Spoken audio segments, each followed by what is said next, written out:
Welcome everyone. I see a couple more people came in. Thank you for stopping by on this Friday afternoon. We are doing 8.1. Let's see here, Module 8 has a specific title. I called it. Um, this one is about accessibility and universal design. So, um, this week we'll look at AI for accessibility enhancement. And then 8.2 next week, we'll look at supporting the diverse learner.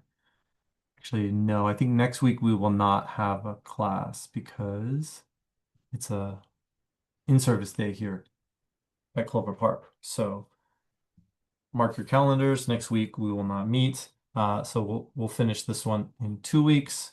Um, so accessibility, big hot topic. A DOJ letter saying that everything needs to be accessible online by April, which is like right around the corner. Um, how can we use AI to help with that? That's what we're going to be talking about today. And so our goal is to transform one of your course materials into a UDL AI enhanced accessible learning package. Um, we're going to audit one course material for accessibility barriers. So kind of similar to what I was just doing with that um, that vibe coded app that I talked about. And then use AI to create multiple representation, engagement, and expression options. We're going to package the work into a ready to implement inclusive learning experience. And we're going to use AI to help with that. So um, before we go into this, I know that this slide deck covers UDL, but just I want to kind of get a vibe on the room. Do you all know what UDL is? And like what does it mean? Like how familiar are you with the term universal design for learning? And if you're not familiar, that's okay too.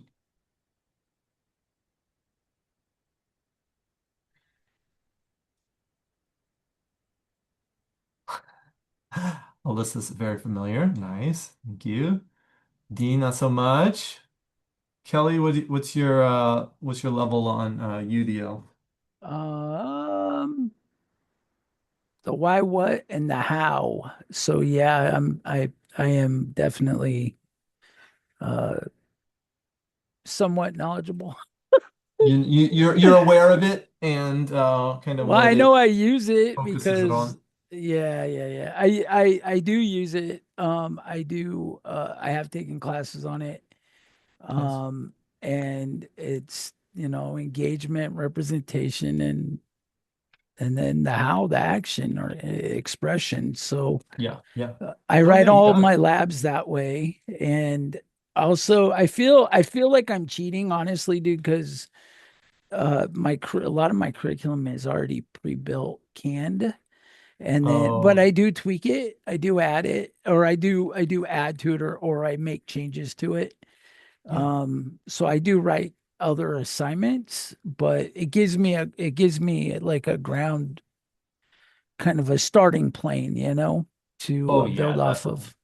So yeah. Yeah, that's great. And I would say some of the stuff that we're working on in this class, like recently I've been adding in these slide decks and videos and audio as a way to make it more accessible for people, which is in line with what UDL is. Um,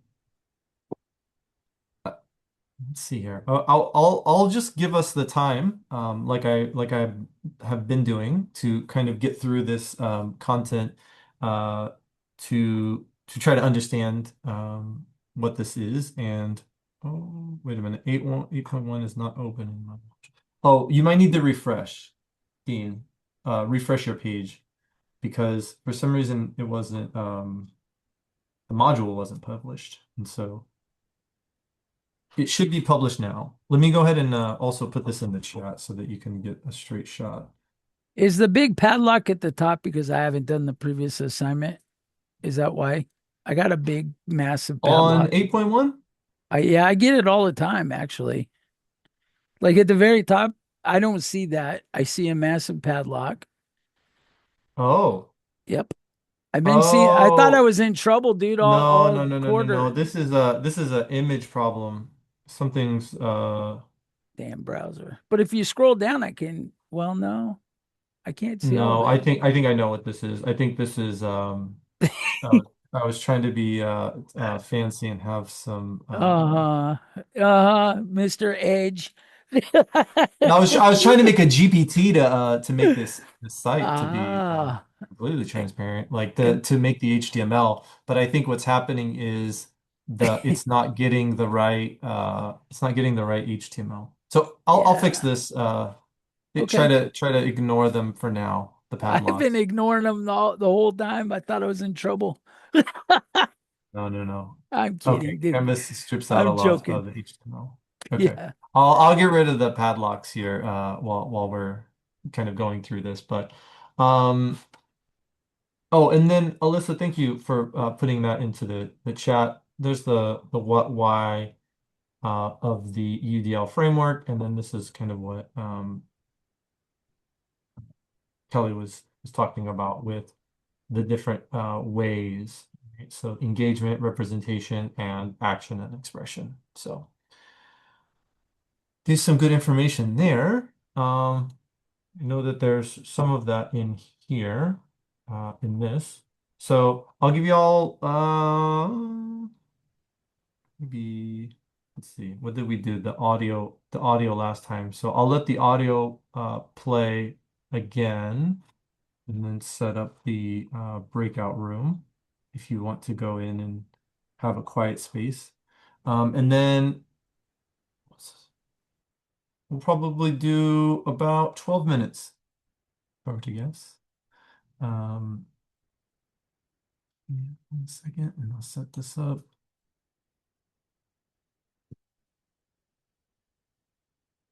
And then when we meet back, we can talk more about AI for accessibility. So I'm going to open up this room.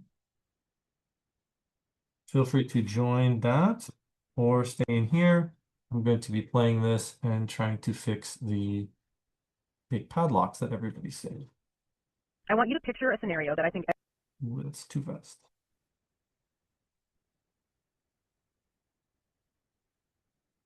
every single person who has ever taught anything, whether it's, a university lecture, a corporate training, or even just explaining board game rules, has experienced.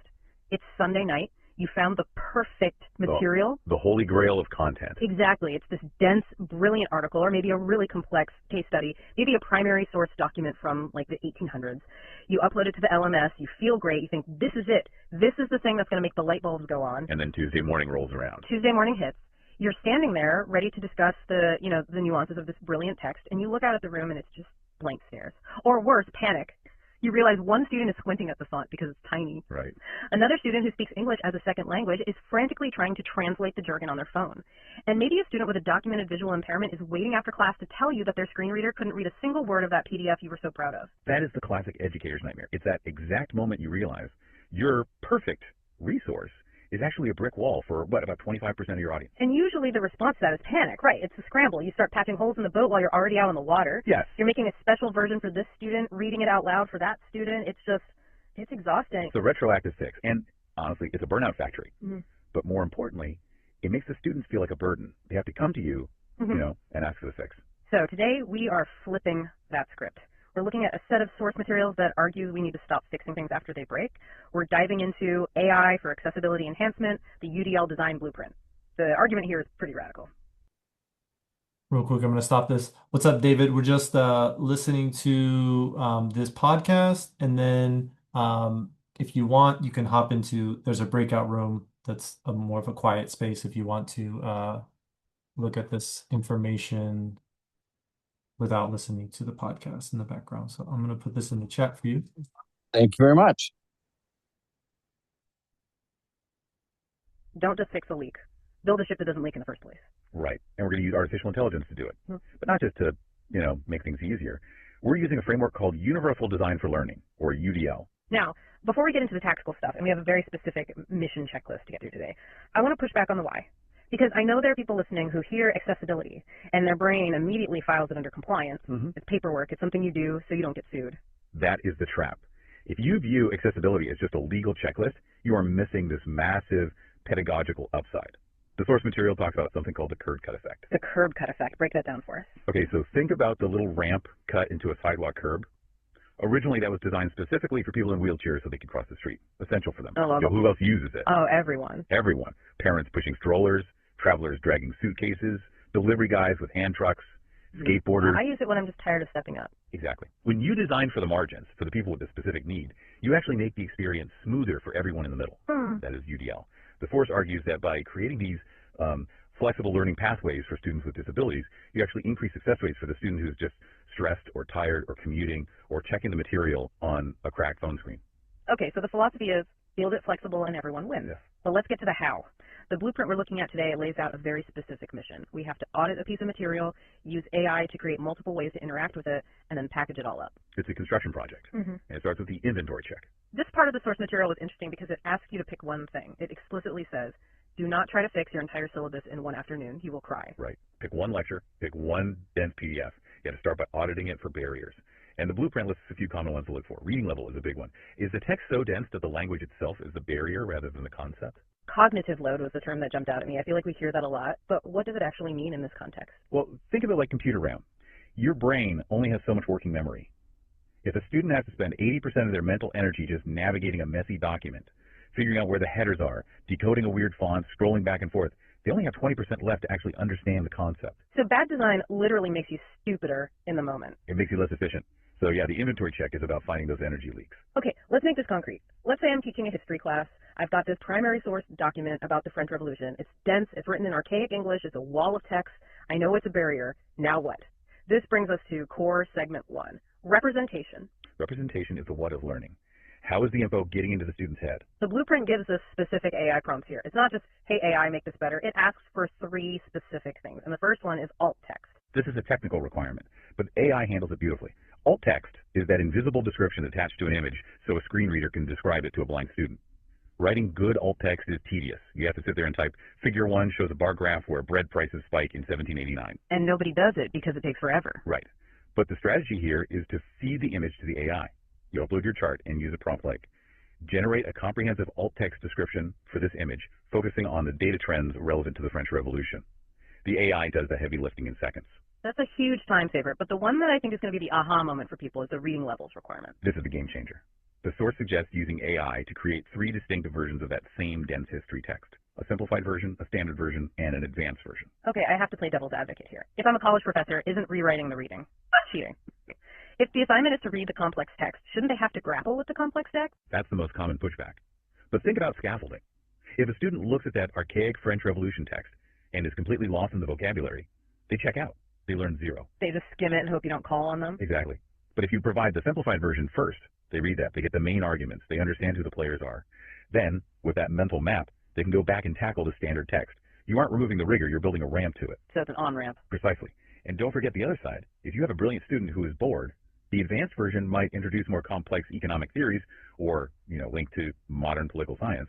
You're personalizing the difficulty curve for everyone. And practically speaking, to do that manually, to rewrite an article 3 times would take a week. Nobody would do it. It's impossible. But with AI, you paste the text and say, rewrite this for an 8th grade reading level, keeping the key concepts of X, Y, and Z. It takes 45 seconds. The blueprint also mentions chunking in this section. Yes. This goes back to cognitive load. You ask the AI to take that wall of text and just break it down. Insert clear headings. Use bullet points for lists. Bold key terms. You are visually structuring the information so the brain can digest it in bites. And we should mention audio too. The prompt asks for an audio script version. Which is huge for commuters. If I can listen to the French Revolution breakdown while I'm driving to work, I'm much more likely to actually do the reading. Okay, so we fixed the what, we have text at different levels, we have audio, we have a clean layout. But just because I can read it doesn't mean I want to. This brings us to core segment 2, engagement, the why. This is the human element. Engagement is all about relevance. Why should a student care about bread prices in 1789? The source material talks about using AI for culturally responsive examples. Now this sounds great, but it also sounds a bit tricky. How does an algorithm know what is culturally responsive? It doesn't know truth or culture in a human sense, but it knows patterns. The key here is the prompt engineer. You don't just say, make this interesting. Yeah. You have to give it context. So what does that prompt look like? You might say something like, I am teaching the concept of supply and demand leading to social unrest. My students are urban undergraduates interested in modern economics and pop culture. Generate 3 real-world analogies that illustrate this concept using those contexts. Ah, I see. So instead of the textbook example about like wheat futures, which puts everyone to sleep. You might get an example about the resale market for limited edition sneakers, or the dynamic pricing of concert tickets, like the whole Taylor Swift Eras tour fiasco. I clicks immediately. The student goes, oh, I know that feeling. I know that frustration. I didn't know it was the same dynamic as the French peasantry, but I get it. Exactly. You are hooking into their existing mental models. The blueprint requires at least 2 interest-based connections. You are explicitly trying to bridge the gap between academic concept and real life. That makes sense. Now let's talk about the part of the course that usually causes the most anxiety. Assessment. The expression pillar. This is usually where the flexibility dies. The instructor says, I want to be accessible, but everyone has to write the same 5-page essay. Right. The classic one-size-fits-all assessment. UDL pushes for multiple means of expression, basically. Yeah. Let the student choose how they prove they learned of the material. And the AI helps draft these options. Yes. You ask the AI, draft 3 assessment options for this module. 1 written, 1 oral, and 1 visual. So option A is write the essay. Option B is record a 5-minute podcast segment. Option C is what? A diorama. Maybe a concept map or an infographic or a slide deck. But, and hold on, because this is probably the most critical part of this entire deep dive, there's a massive constraint here. Mm-hmm. The source material has a giant warning sign around this. Which is? All options must align to the same measurable learning objective. Unpack that for us. Why is that the big stumbling block? Okay, stick with our French Revolution example. Let's say your learning objective is analyze the underlying socioeconomic causes of the revolution. If a student writes an essay analyzing those causes, great. If they record a podcast analyzing those causes, great. But if they draw a picture of Napoleon standing on a horse, It looks cool. it might look amazing, but have they analyzed the socioeconomic causes? No. They've just shown they can draw a horse. Exactly, that's the trap. So often, creative assessments lose the rigor. The student spends all their time making the video look cool, but the content is shallow. So the AI prompt needs to be very specific. You say, create a rubric for each of these options that ensures the student demonstrates analysis skill regardless of the format. That's a really helpful distinction. We aren't making it easier to pass. We are making it easier to demonstrate the knowledge. The bar for rigor stays the same. Correct. In fact, sometimes the alternative formats are harder. Explaining a complex topic in a strict 3-minute audio clip is often much harder than rambling for 5 pages in an essay. Mm-hmm. It forces synthesis. This sounds amazing, but it also sounds like we are handing a lot of control over to the machine. This brings us nicely to core segment 3, the human in the loop. Because as much as we are hyping the AI here, the source material has a dedicated section on design constraints. Yes. This is the pump the brakes section. AI is an accelerator, but if you take your hands off the wheel, you will crash. So what are the specific crashes we need to watch out for? The first is what we call the hallucination of simplification. Which means what? When you ask the AI to simplify a complex text like our French Revolution document, sometimes it doesn't just simplify the vocabulary, it simplifies the logic. It might strip out the very nuance that makes the concept true. It might turn the complex interplay of drought, debt, and class structure into people were hungry so they fought. Which is technically true, but academically insufficient. It's way too simple. Right. So the instructor must read the output. You have to verify that the simplified version is still accurate and teaches the core concept. You cannot just copy-paste and assume it's good. What about the data source itself? The source mentions provenance. This is about accuracy and bias. AI models are trained on the internet. And, well, the internet is full of stereotypes and misinformation. If you ask for a cultural example or a historical summary, the AI might just hallucinate a fact or serve up a really lazy stereotype. You have to be the filter. You have to verify the facts. And the source also mentions a misuse risk. This is interesting and asks the instructor to actually brainstorm how a student might game the system. It's a red team exercise. You have to think, okay, I provided a summary. Will students just read the summary and skip the article? And if the answer is yes, which, let's be honest, it probably is. Then you need a mitigation strategy. Maybe the assessment asks a specific question about a primary quote that is only in the full text. You have to design the course, assuming students will take the path of least resistance. That's just human nature. Smart. So we've done the audit. We've prompted the AI for text, audio, visuals, engagement hooks. We've checked it for rigor and accuracy. Now we have to apply. We have to build the box. The final accessible learning package. This is the deliverable. It's not just a folder of files, though. The blueprint talks about a student guide. This is the piece most people forget. You do all this work, create all these amazing formats, but you don't tell the students how to use them. Right, they just open the folder and see 10 files and get overwhelmed all over again. Exactly. The student guide is a simple document, which, by the way, the AI can draft for you, that acts as an onboarding manual. It says, welcome to this module. You have options. If you prefer to listen, click here. If you want a visual map of the concepts, click here. If you want to start with the main ideas before reading the full text, read the summary first. It empowers the learner. It shifts the agency to them. Instead of you dictating, read this, you're saying, here's the destination, choose your vehicle. And that transparency reduces anxiety. A lot of students don't know they can learn differently until you show them. There's also an instructor checklist included in the package. That's your quality assurance. Did you check the alt text? Do all the links work? Is the font readable? It's the final pilot's check before takeoff. And finally, the feedback loop. Crucial. The source suggests adding a simple mechanism, maybe a quick survey link or a QR code asking, was anything in this module hard to access? Because you might have missed something. Maybe the color contrast on your beautiful flowchart is unreadable for a colorblind student. You need a way for them to tell you that without having to, raise their hand in class and feel awkward. It's about lowering the social cost of asking for help. Exactly. If you ask, they will tell you. If you don't ask, they'll just suffer in silence. So wrapping this up, the source material had a fun little gamification element at the end. It suggests giving yourself 100 XP experience points for completing the mission. I like that. Yeah. It acknowledges that this is a skill you are leveling up. You aren't going to be perfect at UDL on day one. It's a process. But paired with that XP were some heavy reflection questions. The one that stuck with me was, what accessibility barrier did you previously overlook? That's the mirror moment. For me, reading this, it was the jargon. I didn't realize how much academic speak acts as a gatekeeper. I thought I was being precise. Actually, I was just being exclusionary. That's a common realization. The AI, by offering that simplified version, shows you what clear communication could look like. It forces you to ask, why didn't I just say it that way in the first place? And then the second question, which UDL component had the greatest impact? This turns the teacher into a researcher. You try this for a semester, and maybe you find that nobody used the audio files, but everyone used the visual concept maps. Great. Now you know. Next semester, you double down on visuals. So if we had to distill this entire deep dive into a single headline for the listener, someone driving to work right now, what is it? The headline is, Proactive Design Beats Retroactive Fixing. Every single time. And AI is the power tool that makes proactive design possible. Right. It used to be that individualized learning was a fantasy because we didn't have the manpower. You couldn't sit with every student and rewrite the textbook for them. Now, you have a stochastic parrot in your pocket that can do 80% of that grunt work for you. Leaving you with the 20% that actually matters, the teaching. The connection, the guidance, the human feedback. The source ends with a network challenge. It asks you to share your prompt and your insight on a discussion board. So if you are listening to this, don't just hoard this knowledge. If you figure out a great prompt for generating case studies, tell a colleague. Build the community. We're all figuring this out together. I want to leave you with the final provocative thought from the source material. It asks, what long-term challenge might you face maintaining accessibility, and how will you address it? That's the hard one. Because doing this once is novel. Doing it every week, for every reading when you're tired and grading papers, that's the real challenge. How do you make it a habit rather than a stunt? Automation helps. But ultimately, it's a mindset shift. You have to stop seeing the standard text as the real text and start seeing the learning as the real thing, regardless of the format. A continuous design process. Never finished, always improving. Thanks for diving deep with us today. Go earn those 100 XP. See you next time. It's funny.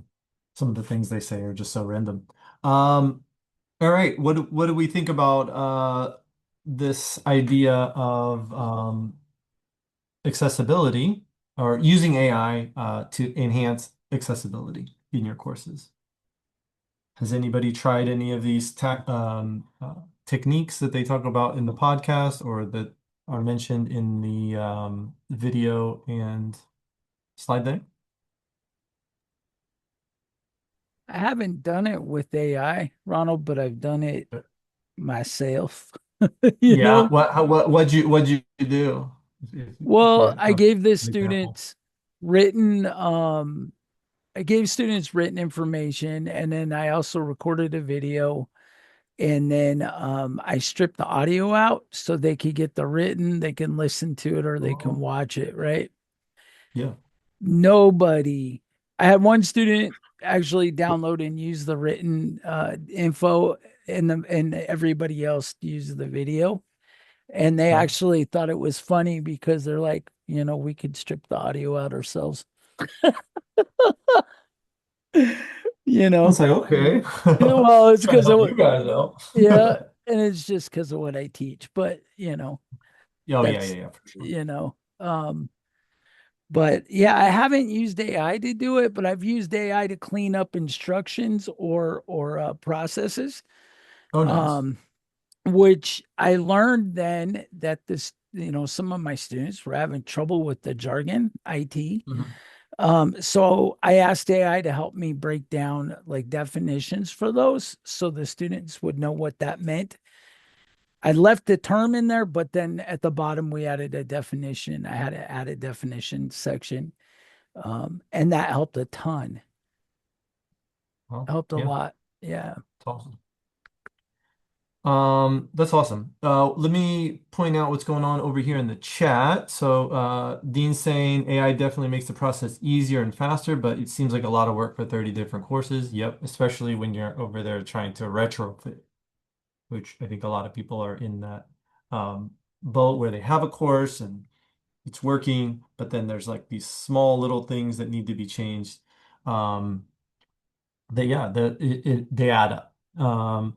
Alyssa's saying I proactively design for accessibility and frequently use AI to help resolve accessibility issues if the coding is beyond my skill level. That's very great. And then when listening, it also makes me think that we should also be based on the level of the course. An entry level can help with more options, but if a higher level, the flexibility might not be possible. Occasionally having to write a paper is a skill needed for the course. Yeah. So we try to designate our courses at Clover Park as introductory, emergent, and mastery level. And so, yeah, I think that I don't know. It might depend. I feel like anytime you have some sort of material giving students multiple ways to uh, comprehend it, understand it. Doesn't matter the level. But in the podcast, they were talking about, you don't want to make it too simple where it misses like the essence of what the original text was trying to say. Um, I liked how this slide deck came together, and I like this visual. I like that first visual of trying to do it structurally from the beginning for accessibility. But then this one here is you have your source content and the being able to take that source content and then make a bunch of different kinds of material. And I've brought up Notebook LM before. I use it every day as a way to try to put together AI news that's happening. Um, that I find on the internet. But I envision, and if I have my way, we'll have professional development on, like the next round of professional development. We'll have, how to set up notebooks for each of your classes. Um, and I haven't thought on it too much, but possibly making notebooks for each week. So you have a course and then you have a week, and then using that notebook as the source material for your students. So imagine you have your, whatever information that they need to know. Um, if we were to flip the class, right, like the students will consume this information before they get into class. Imagine they would have this notebook.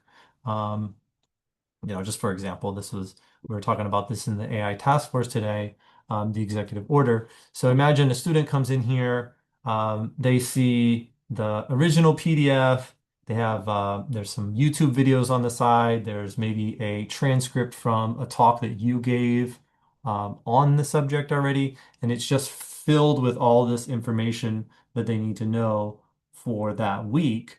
And then you go through, you make the audio overview, you make the video overview, the mind map, the reports, and then students can just kind of click through these and say, oh, okay, well, I feel like I'm in the mood for a podcast today. And so they can just click there and do the podcast or I don't know some of these words, so I'll go through the flashcards and maybe do a couple of flashcard rounds, take the quiz to check. And they have all these different options. Oh, no, no, no. That's our AI task force. Sorry, Alyssa. The other one um, will be next week, next Thursday. Um, so yeah, I can envision that as like a repository of information. And what AI does is it synthesizes everything really nicely, and then gives these different options for students to learn the material. So that's what first thing I thought of when I saw this image. And then obviously the human judgment, human in the loop, making sure that it's aligned, going through and making sure that anything that it creates is correct and beneficial to the students. Um, yeah, is there anything else that anybody else would like to add about accessibility with AI before we go in and start playing around here in ChatGPT?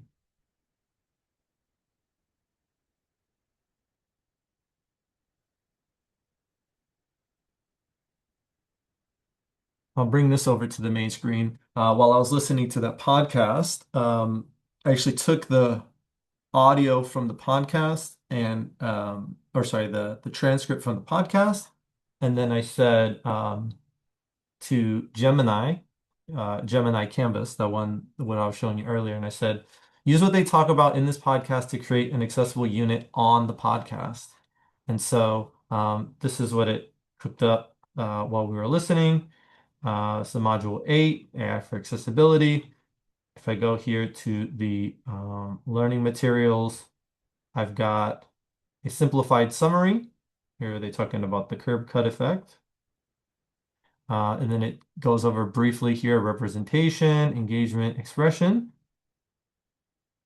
And it's got a little warning, don't let AI do everything blindly. It's got a chunked version of the transcript here. Ooh, what's this? The advanced synthesis. Oh, I think what it's doing here is it's giving those multiple levels here of the text, right? In the podcast they were talking about multiple levels. Here's the main information really quickly, easy to understand. Here's a little bit more on the transcript, and then here is if you're kind of at a higher level. Can I play it? No, I can't play it. But I'm sure if I upload it here and say make this the podcast audio version, it will add it in there. Analogy 1, video game difficulty setting. Everyone plays the game on hard mode. If you keep dying, you have to email the developer and ask for a special cheat code. That's how it used to be. Contra, if anybody knows Contra. The UDL way would be the game. See, I don't like whenever it always makes it too small. How small it is. I wonder if there's, can't really do anything without breaking it. So the UDL, the game offers story mode, normal, and hard right on the title screen. That's kind of how it is now. And here it's talking about TikTok captions. Captions were originally for deaf and hard of hearing, but now on TikTok, Reels, and all that stuff, people don't listen to it. They just read what the captions say. Oh, and here's a prove your knowledge. So option 1, the written guide, write a one-page memo to a colleague explaining the curb cut effect. That's awesome. Record a 3-minute voice memo pitching UDL to your school board. And design an infographic or flowchart showing the life cycle of creating a lesson. Well, that's kind of cool. Let's see what that means. So there's not really a lot of functionality yet in here. This is just the one-shot prompt. But it gives a pretty good base of, stuff that you can add or change later on. Was there anything in this model hard to access, read, or understand? Which format did you end up using the most? You can submit feedback. Oh, that's cool. Accessibility feedback at the end. Um, yeah. So that's Google Gemini. Check it out. All right, let's try this activity now. This is the one that is comes with the course. So I'm going to select an existing course material that presents accessibility challenges. Identify 3 potential accessibility barriers. Use AI to generate multiple representation formats for the same content, and design at least 3 engagement or motivation enhancements and 3 expression or assessment alternatives. So it's basically UDL-ifying your assignment. So I'm just going to copy this one here. Let's see if I can put it in the chat, but sometimes there's a limit. Nope. 595 characters over. So you can do that one on your own. Okay, and so let's try this out. So I'm gonna post it, I'm gonna paste this in here and go over it section by section. Transform my course material into a comprehensive UDL package. So course material, I wonder if I can take. Let me take the thing. Actually, no, I tried this before where I take what we talk about and then make it into something. That was dangerous. Um, I'm just gonna take one of the chapters from that OECD that I was talking about earlier. So if I take chapter one, this is chapter one. No, this is chapter one. Yeah. Open that one up. And so what I'm going to do is for course material, I'm going to say attached because I got it up here. Student population, I'm going to say CTC faculty and faculty developers. Learning objective. I don't really have an objective for this one. So I'm just going to say you make it. See what it comes up with. And then some known barriers, any accessibility issues. Let's say everything needs to be WCAG compliant. Then once it's going to do, it's going to generate alternative text for the visuals. Oh, there's no visuals in this one. 3 reading levels, an audio script version, a visual organizer, kind of all that stuff that I just showed you how Gemini made it. Where's that Gemini thing? Anyways, I was showing you. Oh, here it is. Basically just made all of this.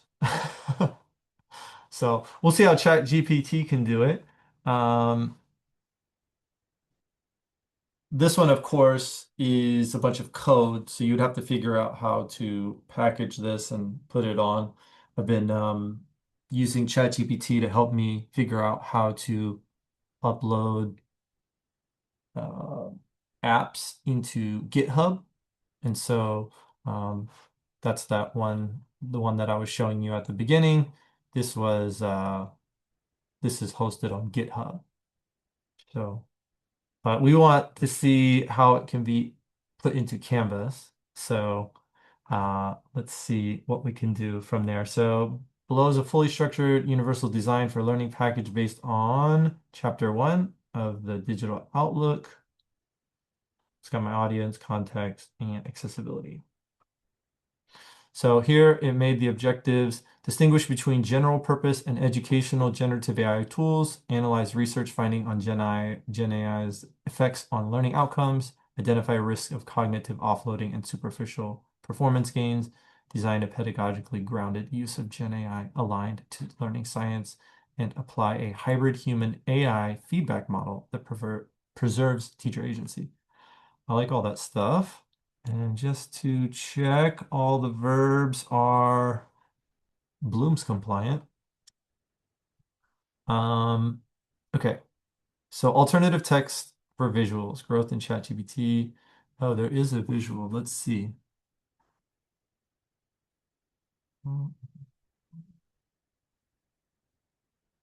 So there is a visual on page 3.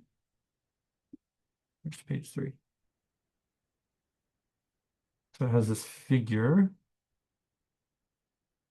Let's see, is this the right one? A blue chart compares the percentage of internet users accessing ChatGPT in 2024 and 2025 across OECD and partner countries. Yeah, that's what it looks like to me. 2024, 2025.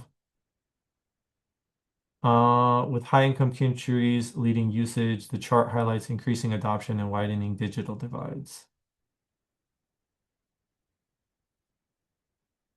Look at that. That's pretty good.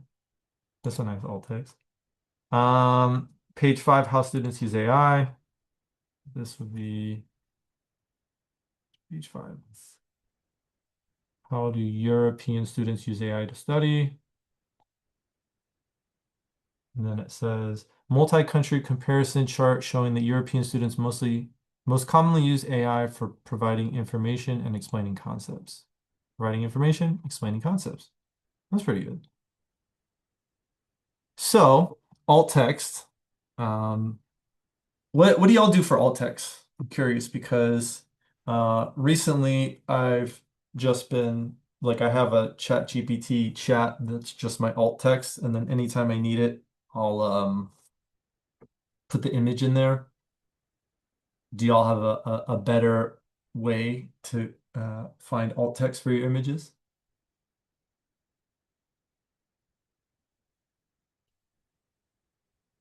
I was thinking about making an app. Write it myself with a pencil? No, I'm just kidding. Manually input. That seems like a lot of work. Um, but it's probably really good. Handcrafted, we'll call it that. I love pencil. I know. Just trying to be cheeky. Okay. I don't know. I like the idea of getting the alt text, have AI create it, and then fine tune it, and change it if I need to. Okay, I use when it's a complex image. Okay, that's good. Uh, Before James Shumate left, he created a alt text extension where all you have to do is, I think, like right click an image and then click generate alt text, and then it had a little pop-up, has the image in it, and then the alt text below. Do I still have that? Hold on, let me see here. I think I think it's only on my work computer. But that seems like something that wouldn't be too difficult to code up. I'm convinced now that I can make any app now that I've experienced the vibe coding. Uh, everybody on the internet is just using apps that were made. So you just make the app. Um, Hey, Ronald. Next week I'll share my my alt text extension with you guys. What's up, Kelly? Alttext.ai. Alttext.ai? Mm-hmm. Mm-mm-mm. Text.ai. Oh, this is the one. This is one of the ones I've been using recently. Okay, cool.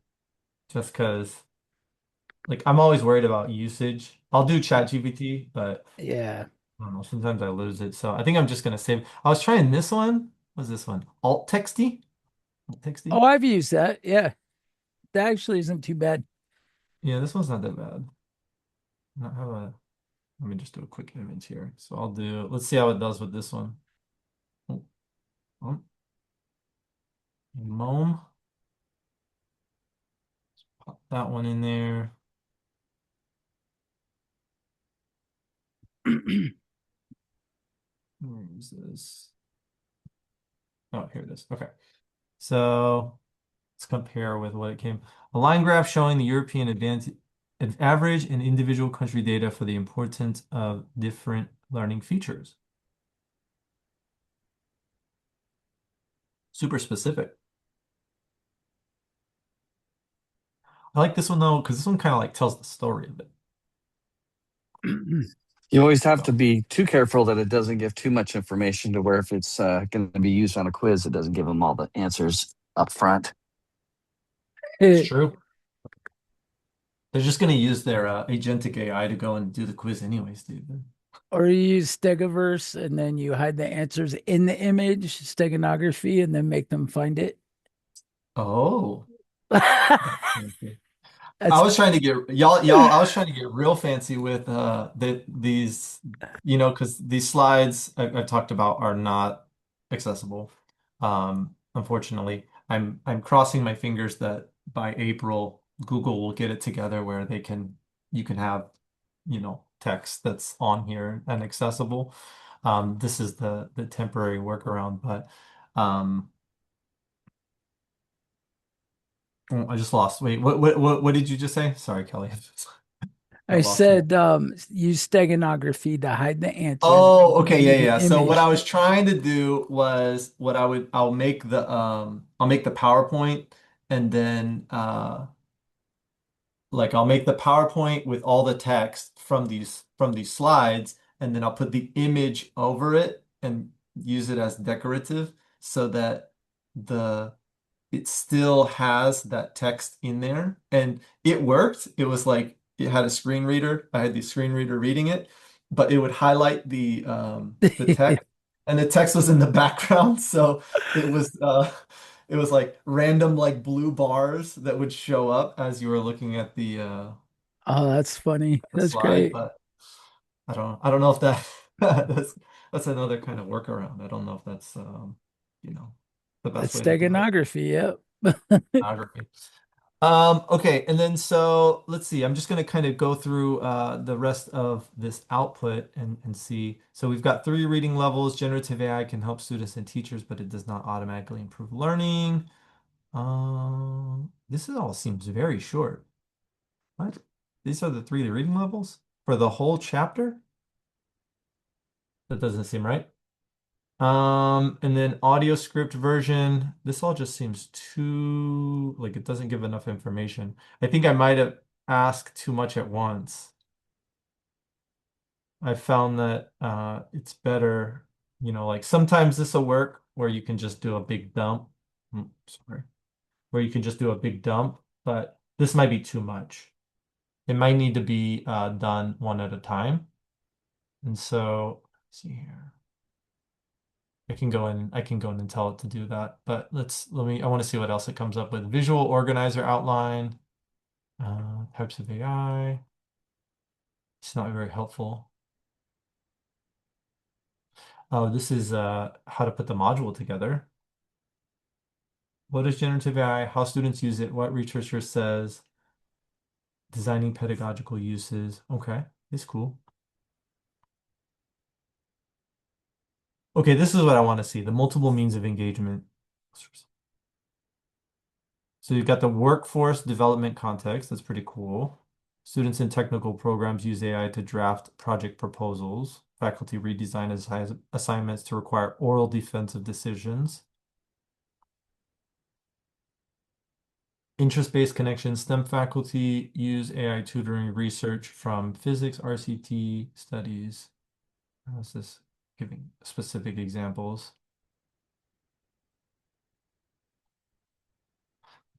Define Gen I and identify one risk and one opportunity. Analyze figure 1.5 and explain why performance gains disappeared. Just 1.5. Oh yeah, I remember this graphic. So people practice with the GPT tutor 127%. Practice with GPT base 48, and then when they took the exam, it was 17% worse than the people who didn't use AI to study it. So this will be why that performance gains disappeared. Design a hybrid augmentation model for your discipline. That's pretty cool. Oh, okay. This is what I want to go into because this is where we're talking about assessments. How can you easily create different kinds of assessments? So you have written option, oral option, visual option, offering some flexible timing that's nice. Oh, okay, look at this. The proactive accessibility feature, screen reader compliant capability. That's good to know. This is all just good information. Make sure you have captions and transcripts. This is what I try to do, have a consistent organizational pattern that helps to reduce the cognitive load. And then it's just talking about implementation. So, okay, let's see. Close framing. The evidence is clear. Generative AI is near a miracle or minutes. It's a leveler. Okay. I can now convert this into a slide deck, a facilitator guide, or a Canvas-ready module shell. Let's see what comes up with this. Canvas ready module shell. I want to get that package. That's what it was saying, you know, try to put it out as a package. Okay, hold on. Module overview page. Oh, got the objectives, how to move through it. Oh, and then it goes page by page. Key idea, research snapshot, reflection. Well, it gives all the text, which is nice. I do like that, but I would still probably put this into something like um, Notebook LM and try to get that slide deck and maybe try to base the text off of what comes up in the slides. Okay, here, discussion. Describe one assignment you plan to redesign. Original design.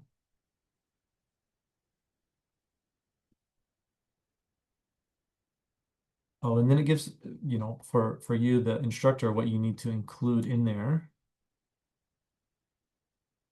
Oh, and then it even gives you a checklist. That's cool. Oh, here we go. Provide a fully formatted HTML version ready for the Canvas source editor. Have it make it for us. And then we'll implement it, and then well, before we implement it, we should check it. I mean, guess you would copy this because it looks like it's popping out HTML at me right now. So let me go ahead and just get into one of these pages here. Oh, people gotta go. Oh yeah, sure. Yeah, he's gone. Oh, here we go. Making complex visuals accessible. Nice. From WAC 2025. Typically, alt text that long should be included in a paragraph right before following the chart. Okay. This is good. I'm going to add this link. Not right now, but when I get done, I'm going to add this link to this page. And There's a then, worked example on the second tab of the document that is for a geology class, and it goes through all the steps. And then um, I had a geology expert who teaches at Whatcom. Um, I had her go through it and make sure that it was accurate. And she actually did correct a few things. So I went through the whole process not as an SME and wrote the alt text for the image. And then she helped me go through and find the places where it wasn't actually correct. So, oh, cool. And so then that you got the process here. yeah, You it's wrote a the really process. kind, it's long and complex, but it really goes through all of the steps and, gives suggestions and whatnot. And then on the last tab are some additional examples that came to us from Bellevue College, from Betsy and some faculty that it doesn't have all the worked example parts of it, but it Uh-huh. had some alt text that were generated by various teachers. I think most of them are STEM related. Yeah. But That's awesome. yeah, and Yeah. Betsy gave us a lot of the some of the links and things to the different tools for doing this, different AI you can use. So she provided us with a good start on this, and it just kept it snowballed into this big document, but hopefully it's helpful. Yeah. That's awesome. I'm thinking about taking it and trying to use it as source for a GPT or, like I said, that Yeah. extension that Yeah, I it's want CC to BY. implement. You'll find it in the accessibility micro courses too. Perfect. All right. I know that it's 4:01, so if you gotta go, you gotta go, but I'm going to be seeing what this came up with uh, based on um, what output, the ChatGPT output.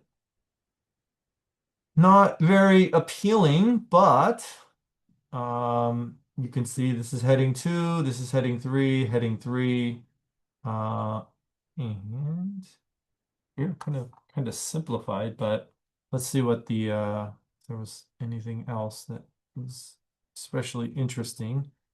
I mean, it's nice that it's it's taking all of that information and then making it into an HTML that I can just copy and paste into that will have those, um, the formatting, accessible formatting. Let's see what this one comes up with. Okay, section 2. Yeah. I mean, this is kind of when I feel like whenever I'm asking for like an HTML or a doc or a PowerPoint, it's usually just text. There's not a lot more that's added on, which I mean, probably a couple more rounds of prompting, I can get it to uh, come out the way that I want. I would actually like, Alyssa, if you have that HTML from the pages that you're making Mhm. with the accordions. Yep, I didn't respond to you yet. Sorry. No, I don't have any problem sharing it. I'm just working out something with the heading structure. Okay. I did have Vicky test the tabbed pages, and I finally got the accordions working. They always worked with a screen reader, but Dragon, naturally speaking, which is assistive technology that uses voice Hmm. commands, the typical voice commands were not being recognized to open Mm, the accordions. So I had to go through several rounds of AI assisted coding to get it correct. And mm, because of the way Canvas strips out certain things, it took me a while to get there. Um, the problem is that following best practice, you put in ARIA tags with the accordion title bars, and you also mhm, make them H2s. But Canvas doesn't allow you to have an H2 in a summary details area. Those are the tags that mm, I'm using. So mhm, technically the H2s are getting stripped out, although the accordions kind of act like heading level 2, because heading level 1's your page title, and then you can skip down into the content and it will get you into the accordions, which kind of acts like the H2 and technically should have that to be WCAG compliant. mhm, But when you open the text areas that go with each of the accordions, my question is, which is more compliant, starting with H3 in those areas? Because the accordions are acting as H2s and they were meant to be there? Or is it more mm, compliant to start with H2 in those sections, because then you're not skipping a heading level? I think the answer is to put the mm, H2 in there, but I want to resolve that. And I did put the heading level 2 on the coding for it, but Canvas strips it out. So there's no way I can force it to have it because it just keeps taking it out. dang. So I don't know. So before I give it that code back to you, and I Yeah. don't mind sharing it at all, I just want to make sure that it is as good as it can be. And if it needs Yeah. to be H2s instead of H3s, I want to change that out, because I haven't actually done the text formatting inside the content boxes. Hmm. I've only been sorting out the accordion to get it to open and close, Hmm. but I haven't sorted out any of the actual text formatting within there. Yeah. So yeah, I don't mind sharing it, and I will give it to you as soon as I have an answer to my question. Oh yeah, sure. Appreciate that. Yeah. Just really like how it looked and how it functioned. But yeah, I gotta make sure it's right. That's weird that it gets rid of the H2 Yeah. in the Yeah. thing. Seems like they're not letting us have our cake and eat it, so. I know, and they took the style guide away from us. It's only for developers and only they can use it. That's so Uh, annoying, because they do have different things like that we could all be using. I don't know why they discontinued it several years ago, like in uh, 2018, and they never gave it back to us. There used to be an instructor style guide, and you could oh, take code snippets and stuff out of it, and it was already native CSS to Canvas. oh, nice. So we could use some of the things that they were using to, you know, design Canvas with, because it was already built into Canvas. Canvas wouldn't take it away. So I don't know if it's a Mm, result of the new content editor. Sounds like a Um, mm, feature request we need. I know there were a million for it at the time. Well, actually, there were a million complaints when they took it away, and I yeah. haven't seen that they've added it back. There's some complex information and some stuff on GitHub and some other places, but that's just beyond where I want to go with some of this. I just want fast and easy, and I just want to be able to replicate it, make it look nice, make sure that it's accessible. But I don't want to spend 20 years trying to learn how to be a developer. That's just not my deal. I know this. I'm trying to do this vibe coding stuff, and it's like, I want this to do this instead, and it's like go in and find this part of the code and just get rid of this part and replace it with this, and I'm just like, this is all like I get like the concept of Yeah. Yeah. JSON and all that kind of stuff. Like I understand it's a kind of language, but Oh, it's hard to do that. I've been doing a lot of work this last couple of months with accessibility and redesigning in Canvas 101. And I'm still looking for an accessible solution to flashcards.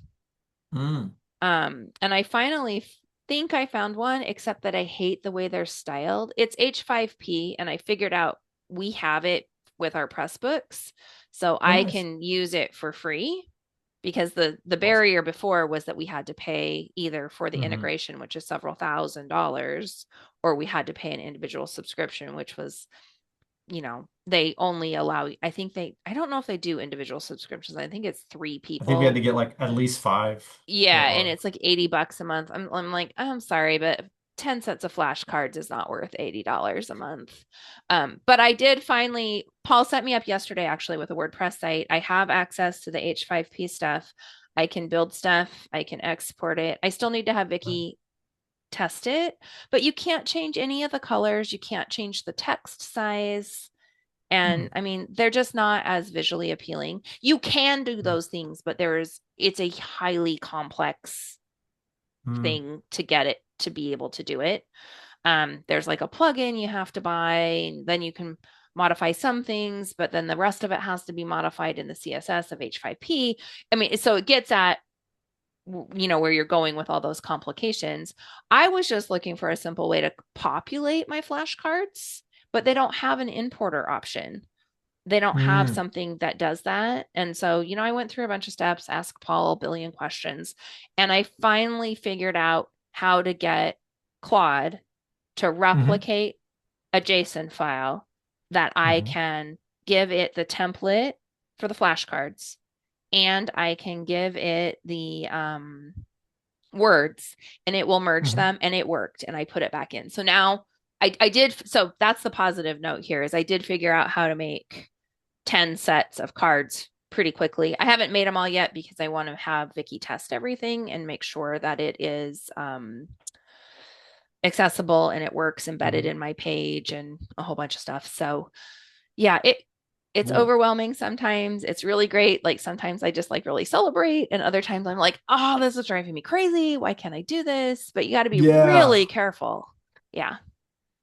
Yeah. Yeah, the coding can drive you Yeah. crazy Yeah. for So I sure. get you with the JSON files, because it's not easy to Right. get in and get that. So it finally just figured out. I kept saying that doesn't work, that doesn't work, that doesn't work, because it was extracting everything, looking at it, doing its own thing, and then repackaging it. But Uh-huh. something in the repackaging wouldn't allow it to upload and work.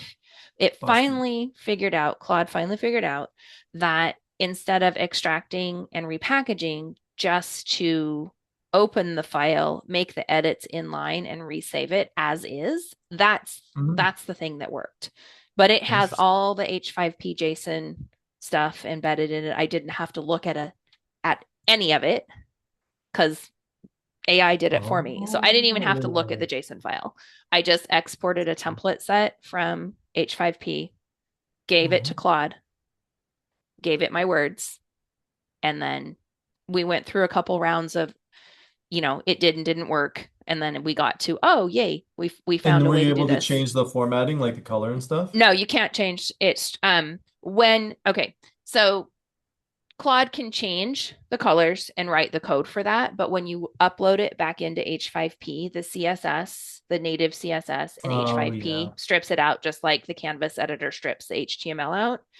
So that's Um, why I'm saying there's no easy way to change any of the styling things. Like you can't change the color of your buttons, you can't change the background color of your cards, because I wanted dark colored cards with big white text for what the word Oh, was. okay. So you could more visually identify which was the term card and which was the definition card, because it would go Oh, yeah, dark, light. that's It a was good like a idea. visual cue, Yeah, yeah, yeah. but I can't do that I with love it. H5P. So I'll finish my testing, Yes. have Vicky test, see if it's accessible or not. Then I'll I'll let you know if it Yeah, actually I was gonna say, worked. let me know because I Yeah, want to figure that out too. yeah, That sounds yeah. cool. And Okay. you were talking about something earlier about replacing or the page formatting being kind of plain after you generated it. It was Mm-hmm. pretty basic. What Yeah. I do for that is, I mean, you could still do the content generation like that, but what I do is I make a template page. I Mm-hmm. give the code to Claude and I say, Mm-hmm. here is the page template. Put this content into this template. And it Yeah. spits back out all of the code for banners, divs, rounded Mm-hmm. corners, Yeah. background colors. It will add all of that for you. I'm sure you know that. Yeah. But that would be an easy extra step somebody could add with that generation to say, hey, this is the format I'm using. Here's the content, you know, write something that fits in this layout or whatever.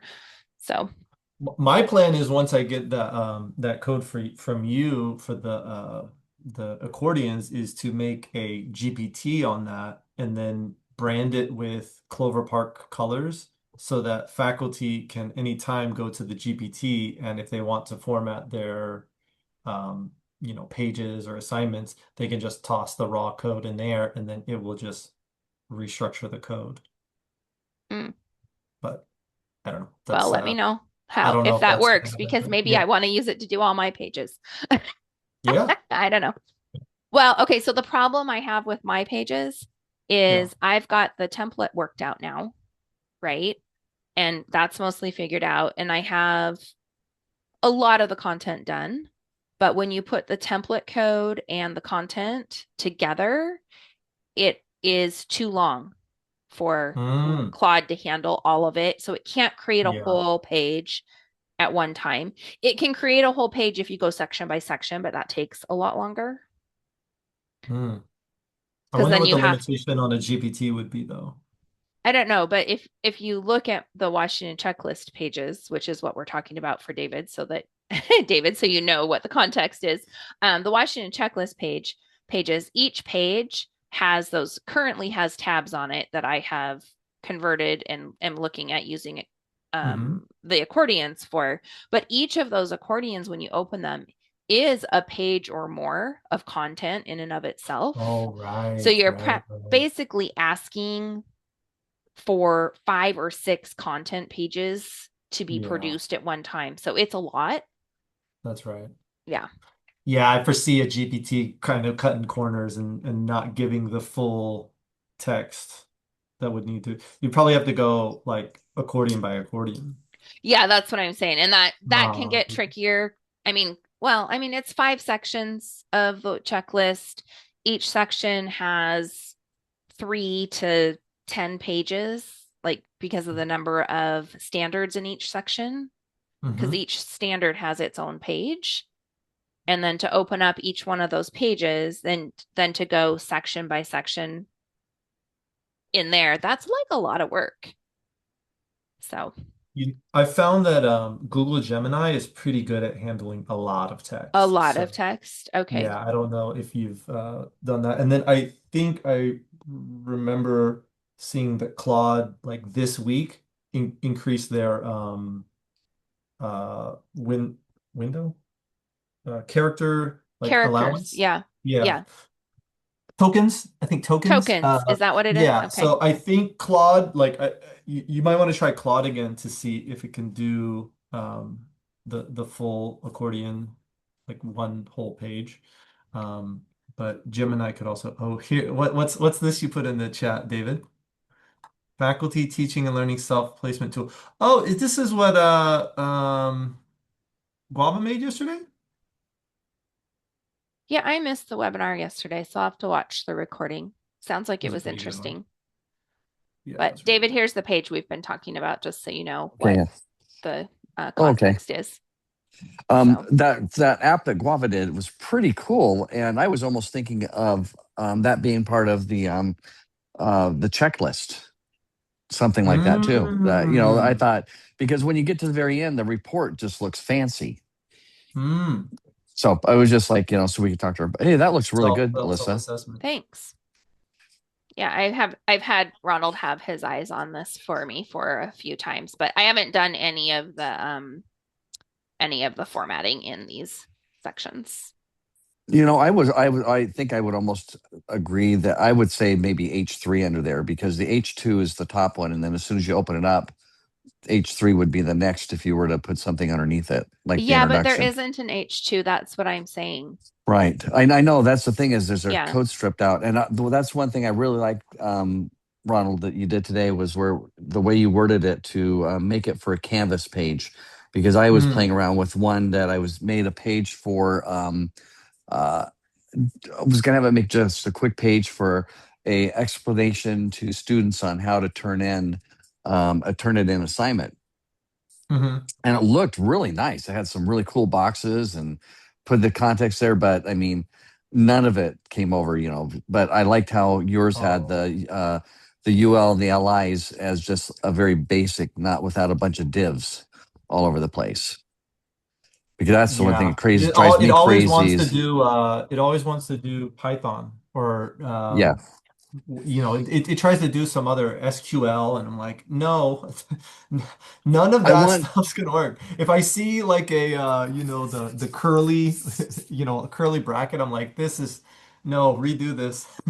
Yeah, it's like, the canvas is just like really basic. Now, the other thing I was thinking is, with the one basic page you had with Tom at Spokane Falls, they have their divs set up for some of their stuff that is pulling it out of uh, the scripting of Canvas. So when they put in their div Spokane, whatever, it would Mhm. color it with and so if colors ever change or they want to change the shape of it, they could do it campus wide, because everybody used the Mm. same type of div for the title. Oh, Yeah. And that's interesting. so if it gets changed at the top level, anytime a page is produced or clicked on, it would have that different color or what. But I've also kind of moved away from. I kind of like the basic. I'm just kind of getting down to where it's easy to read. You're not having to Mhm. fight with the is that color contrast right for that, because with the Mm. blue and the white and stuff like that, it's just like, what, if um we're already asking too much of teachers. I mean, we're all geeks. I mean, we love to play and saying, oh, look how we can do it. But some of them, it's just like and you're just asking so much of them all the time Yeah, now, that's every right. time you turn That's around, true. and then it's like, okay, now I need to train them for how to do this and stuff like that. But Yeah. So hopefully AI can assist with some of that, but that's a whole nother thing that people have to learn how to do. So it's yep, complicated. I gotta go, but it was really a pleasure talking with y'all in the call this yep. the bonus And episode, Alyssa, the After Dark. thank you very much for sharing them. It looks really Oh, good. Your work is really oh, good. Um, that's thanks. the one thing I was going to try and, well, he's got to go, so but I'll hit you up next week. That I was going to talk to you about. Our school's going to looking at trying to maybe bring the Canvas 101 on campus, but I Okay. really want to keep it with you. And see, I haven't said much yet, but so far the only thing I can hear in conversation, because they're not including me, which just pisses me off, is that they just are having a difficult time, that there's only enrollment certain times that they want to keep it going. And that's where I was going to talk to you about some other stuff on it, but we'll chat next week. Okay. Let me know. All righty, because Thanks. it's all righty. Take care, guys. Yep. Bye. Have a good Okay. weekend.